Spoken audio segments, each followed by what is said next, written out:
Ready? Start. It will be also noted that the Bandung Declaration further finds place for two specific safeguards in relation to this matter, namely that there should be no external pressures on nations and that collective defense arrangements should not be used to serve the particular interests of the big powers.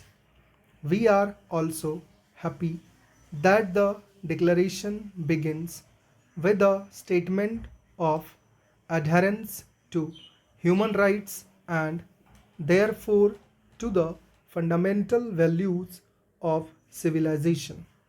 If the conference made no other decision than the formulation of the principles of the Bandung Declaration, it would have been a signal achievement.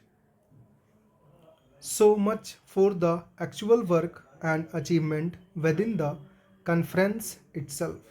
But any estimate of this historic week at Bandung would be incomplete and its picture would be inadequate if we did not take into account the many contacts established, the relations that have emerged, the prejudices that have been removed, and the friendships that have been formed.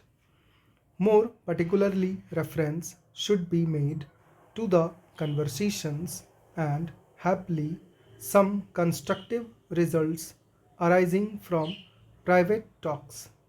Such results have been achieved in regard to some of the difficulties that had arisen in relation to the implementation of the Geneva decisions in Indo China direct meetings of the parties concerned and the good offices of others, including ourselves, have been able to help to resolve these difficulties and create greater understanding and friendship.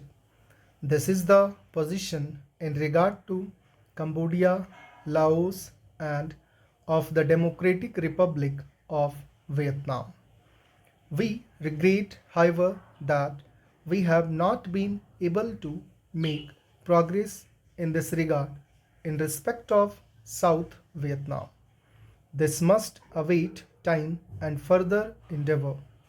The House is aware that the Prime Minister of China made, while he was at Bandung, a public statement announcing his readiness to enter into direct negotiations with the United States to discuss the question of relaxing tension in the Far East and especially the question of relaxing tension in the Formosa area. We have known for some time that China was willing to enter into direct talks, and other parties concerned have also not been unwary of it. The announcement itself does not, therefore, represent a new attitude on the part of China, but the fact that this has been publicly stated at a gathering of the Asian and African nations represents a further and wholesome development. If this is availed of by all concerned, it can lead to an approach towards peaceful settlement.